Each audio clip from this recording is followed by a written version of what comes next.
lấy cần nâng nạc chạm tôi tế suy lên nguồn chỗ và cần cô chiều bị chiều chịu ăn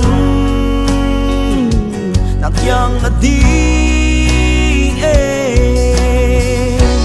chiều khát na chư rầm liên bắn in thi lê thi nâng lê nâng tin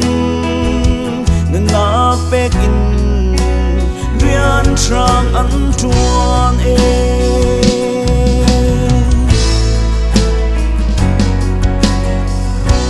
ngày mi thô và suy lên muốn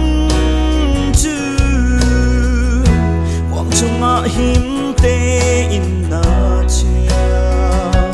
in na bị dư na lòng in na khát mô xin lệ na pha nu lệ pha pa và thiên nan kem ter mi râu sung na thao xuân na mô tha tên ruột to xin bắt xế lô cách ta rau na sa đi nâng ly tan sum loi ấp in khâu mi cần lâu si chum tại xin cần na đi xe lô nâng mẹ mi thô và in lần lâu khi nâng cần đi không hạ mô na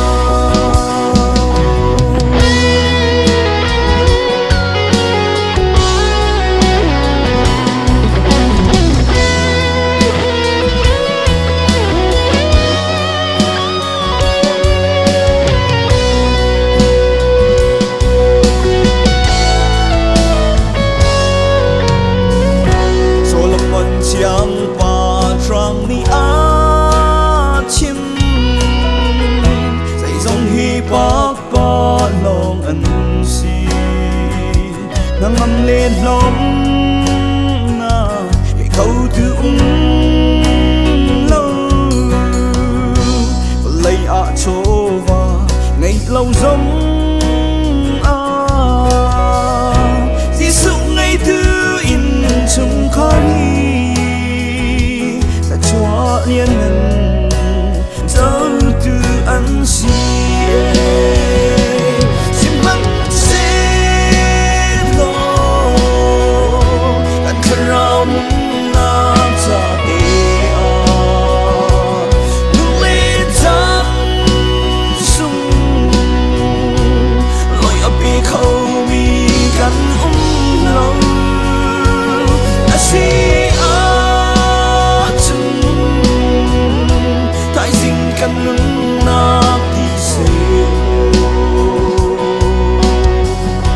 nàng ngày mi thô và in lần lâu khi nàng cần đi không hạ mô na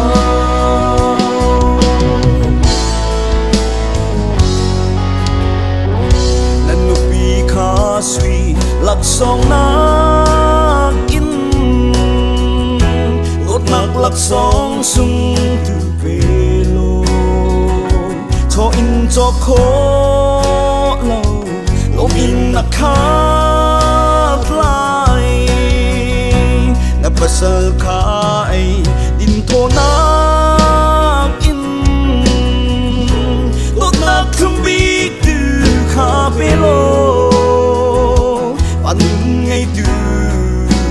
trong khả năng si lại xin bắt xế lô cách sẽ lòng na sa đi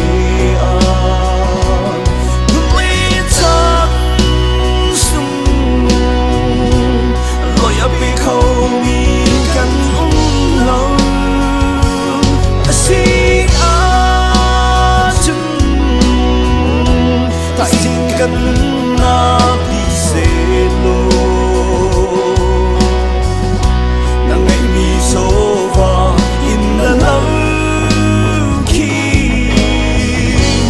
kalbi không